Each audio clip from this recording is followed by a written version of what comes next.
के कितने 6 भेद होते हैं। तो ये अगर ऑब्जेक्टिव क्वेश्चन आपसे पूछा जाए कि समास के कितने भेद होते हैं तो आप कहिएगा 6 भेद होते हैं। कितने भेद होते हैं समास के? 6 भेद होते हैं। कौन कौन होते हैं? तो अव्ययी, तत्पुरुष, कर्मधारय, बहुब्रीहि, द्वंद्व, द्विगु। अव्ययी, तत्पुरुष, कर्मधारय, बहुब्रीहि, द्वंद्व, द्विगु। अव्ययी, तत्पुरुष, कर्मधारय, बहुब्रीहि, द्वंद्व, द्विगु। समास के 6 भेद होते हैं, याद हो गई।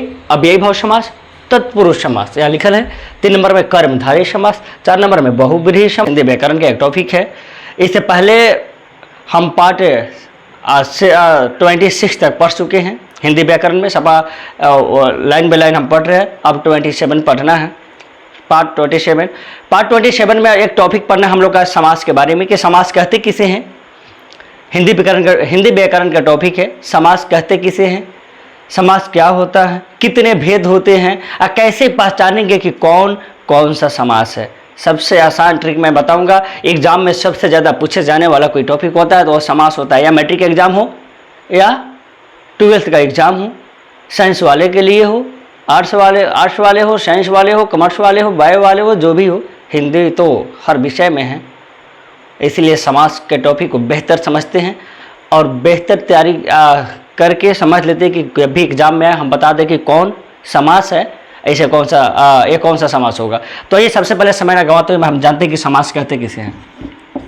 समास तो याद रखिएगा, जब 2 या 2 से अधिक पद अपने विभक्ति चिन्ह को छोड़कर जब एक पद हो जाता है वह समास कहलाता है। सबसे पहले आप जानोगे कि मेरी परिभाषा में एक शब्द आया है कि पद किसे कहते हैं। 2 या 2 से अधिक पद अपने विभक्ति चिन्ह को छोड़कर जब एक पद बनता है वह समास कहलाता है। पद क्या होता है? चला, पद तो वर्ण से अक्षर बनता है। पहले इतना समझ लीजिए, वर्ण से बनता है अक्षर, अक्षर से बनता है शब्द, शब्द से बनता है वाक्य, और जब वाक्य में कोई शब्द प्रवेश कर जाता है तो शब्द ही पद कहलाता है।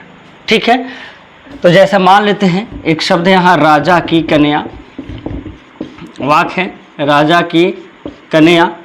राजा की कन्या कि 2 या 2 से अधिक पद, राजा एक पद हो गया, कन्या एक पद हो गया। 2 या 2 से अधिक पद अपने विभक्ति चिन्ह को छोड़कर, इससे विभक्ति चिन्ह क्या है? की है, ये चिन्ह है विभक्ति का, इसका विभक्ति चिन्ह है की। तो अपने विभक्ति चिन्ह को छोड़कर जब एक पद बनता है, एक पद कैसे बनता है कि राजा की कन्या बराबर होता है राज कन्या। या एक पद सीधे राज कन्या एक पद हो गया। अब एक मानते हैं कि एक शब्द हो गया, शब्द ही पद है, तो अब एक पद हो गया राज कन्या। तो यह विभक्ति चिन्ह यही छोड़ता है की को, अब बन जाता है राजकन्या। ठीक है मेरे भाई, तो राजकन्या। तो अब समास में समझने वाली बात यह है कि एक पूर्व पद आता है, एक उत्तर पद आता है। अब आप लोग कंफ्यूज होते हैं कि किसको कहेंगे पूर्व पद और किसको कहेंगे उत्तर पद। भाई आसान है, जैसे राजा की कन्या, मेरा विग्रह हुआ राजा की कन्या, राजा की कन्या को हम पूर्व पद कहते हैं। राजा की कन्या, राजा को हम पूर्व पद कहते हैं और कन्या को उत्तर पद कहते हैं। संधि को तोड़ना विच्छेद कहलाता है, समास को तोड़ना विग्रह कहलाता है। समास को जब तोड़ देंगे तो विग्रह कहलाएगा। जैसे हम आप लोग को बतलाते हैं, मान लेते हैं राजपुत्र है, एक समास है राजपुत्र। क्या? राजपुत्र। जब इसको तोड़िएगा तो होगा कि राजा का पुत्र। इसको हम तोड़े हैं, किसको? राजपुत्र को तोड़े हैं, तो राजा का पुत्र बना है। तो राजा का पुत्र, जब राजपुत्र क्या है? एक समास है, इसको तोड़े हैं तो बना है राजा का पुत्र। समास को तोड़ना विग्रह कहलाता है, याद रखिएगा, भूलिएगा नहीं। समास को तोड़ना विग्रह कहलाता है। अब राजा का पुत्र को जब हम राजपुत्र को जब तोड़े हैं तो क्या बना है? राजा का पुत्र बना है। ये समास को तोड़ना विग्रह कहलाएगा। क्वेश्चन अगर आए कि बताओ समास को तोड़ना क्या कहलाता है, तो कहिएगा विग्रह कहलाता है। क्या कहलाता है? विग्रह। संधि को तोड़ना विच्छेद कहलाता है। तो ये विग्रह हो गया, राजा का पुत्र क्या हो गया? विग्रह। अब इसमें पहचानने वाली बात यह है कि पूर्व पद किसे कहेंगे और उत्तर पद किसे कहेंगे। अगर आता है कि पूर्व पद क्या है, उत्तर पद क्या है, तो देखिए पूर्व पद राजा का पुत्र, ये जब एक आपका क्या हुआ 2 या 2 से अधिक पद, जब ये पद बना है कि राजा एक पुत्र, पहले वाले पद को पूर्व पद कहते हैं, अब बाद वाले पद को उत्तर पद कहते हैं। राजा का पुत्र जो यहाँ आप वाक्य देख रहे हैं, राजा पूर्व पद कहेगा। क्या कहेगा? पूर्व पद। पुत्र क्या कहलाएगा? उत्तर पद।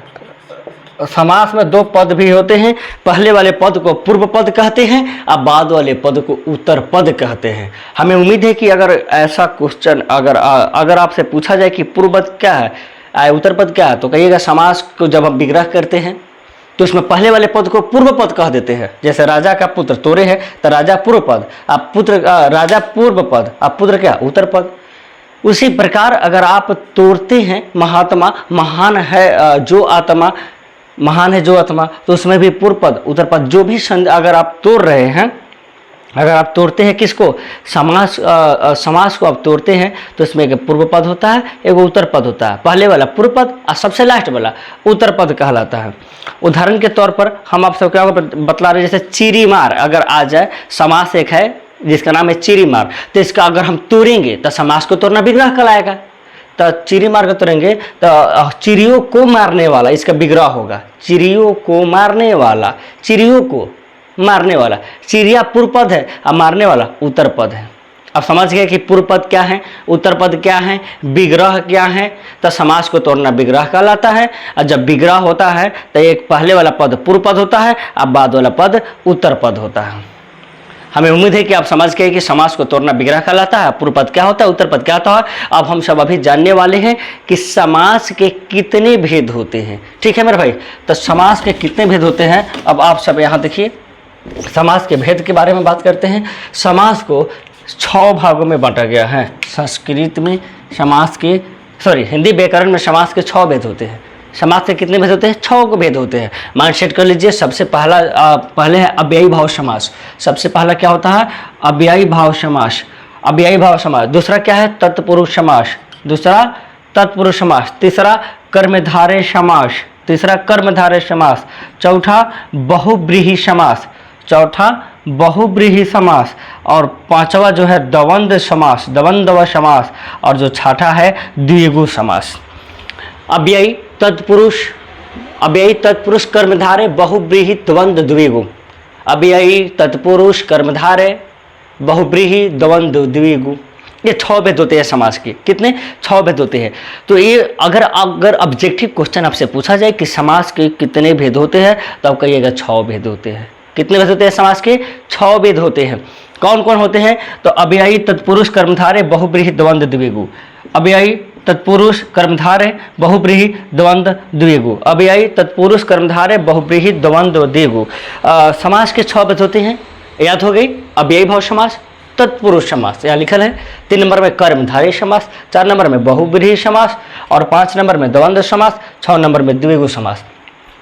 तो ऑब्जेक्टिव क्वेश्चन पूछा जाए कि समास के कितने भेद होते हैं, कहिएगा 6 भेद होते हैं। 6 का नाम बता सकते हैं। इसके बाद आप समझने वाले हैं कि सबसे बेहतर मतलब अब हम पढ़ाई होगी कि अब 6 भेद को जैसे देखकर कैसे पहचानोगे कि कौन सा भेद होगा, कैसे पहचान जाओगे कि जैसे हम एक जैसे बोले, एक उदाहरण दिए, आप कह दिए कि इस अव्ययी भाव समास है, तत्पुरुष समास है, द्वंद्व है, द्विगु है।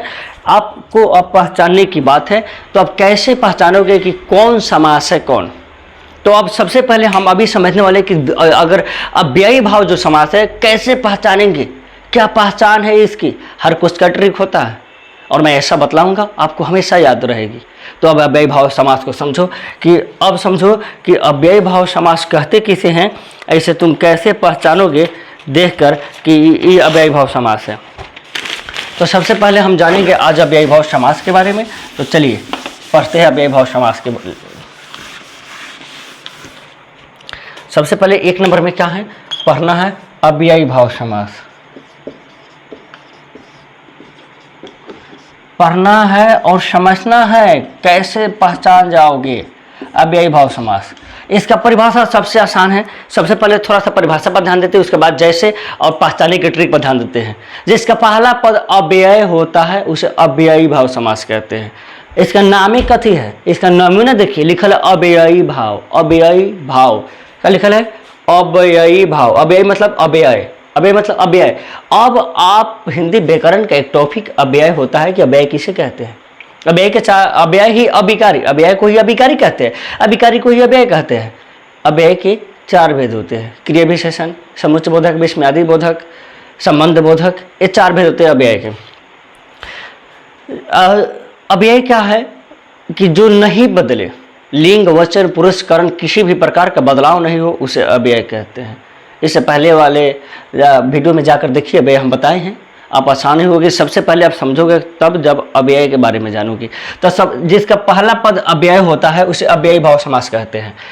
अब जैसे, इसका जैसे देखने से पहले पहचानने का ट्रिक देखो, कैसे पहचाने को, पहचानने का ट्रिक कैसे पहचानोगे कि यह अव्ययी भाव समास है। तो याद रखिएगा, अव्ययी भाव समास को पहचानने का ट्रिक क्या है कि इसमें बे लगा रहता है। सबसे पहले क्या लगा रहेगा, बे।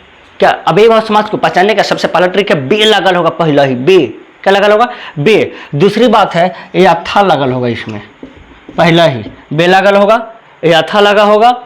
उसके बाद आपको बता रहे अ लगल होगा, अ, बे या था, अ बे लागल है, याथा लागल है। उसके बाद अ लागल है, प्रति लागल होगा पहला ही, सबसे पहले बे मिल जाएगा, याथा मिल जाएगा, अ मिल जाएगा, प्रति मिल जाएगा, पहला ही मिलेगा। तो आप कह दोगे क्या है कि यह अव्ययी भाव समास है। बे, यथा, अ, प्रति, ये सब अव्ययी भाव समास के पहचानने का सबसे बड़ा ट्रिक है। उसके बाद मैं आपको बतला रहा हूँ, उसके बाद बे भी, बे हैं, यथा हैं, अ हैं, प्रति हैं। इस अव्ययी भाव समास को पहचानने का सबसे बड़ा ट्रिक है। इसके अलावा भर भी मिल जाता है, भर क्या मिल जाता है, भर।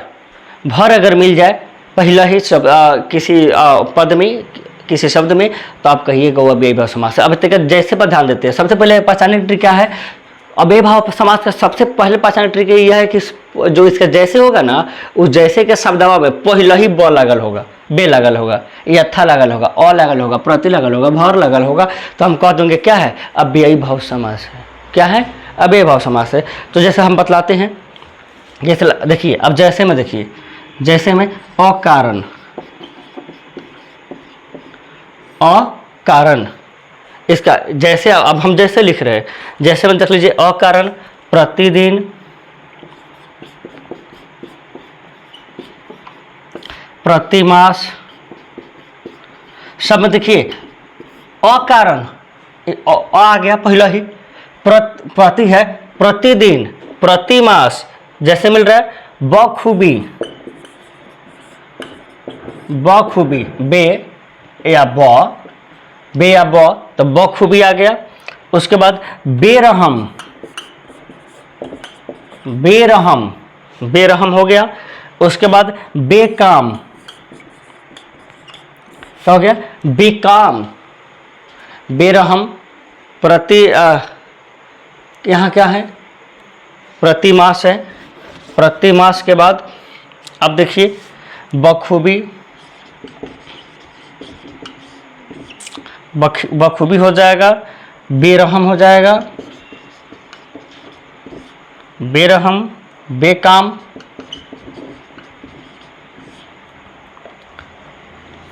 बेफायदा,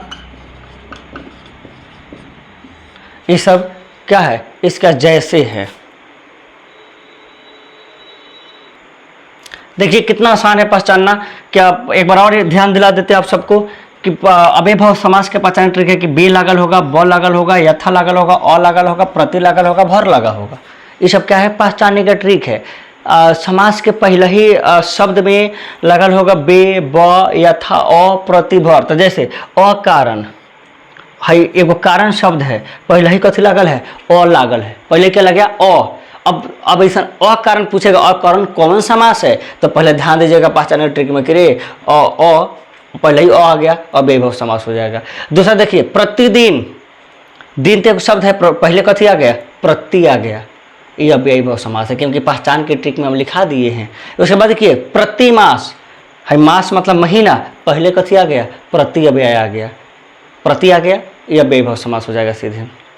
उसके बाद देखिए बखूबी, पहले का है बे, पहचाने ट्रिक में अव्ययी भाव क्या है, बे या ब है, तब बखूबी, खूबी एगो शब्द है, इसमें पहले कथी लग गया, ब, अव्ययी भाव समास हो गया, पहले ही ब लागल है। बेरहम, बेकाम, उसके बाद देखिए बेफायदा, मतलब बिना फायदा के, बेफायदा, यथा, यथा भी है पहचान ट्रिक में, बे ब यथा अ प्रतिभर, यथा तो यथाशक्ति, यथाशीघ्र, शक्ति में पहले यथा लग गया, शीघ्र में पहले यथा लग गया, यथा संभव, संभव में पहले यथा लग गया, भर पेट, यहाँ भर भी लिखा है पहचानने के ट्रिक में अव्ययभाव समास के कि भर पेट। अब बेशक, यहाँ बे भी है पहचान में, शक एगो शब्द है बेशक, बेनाम, उसके बाद है बेकम।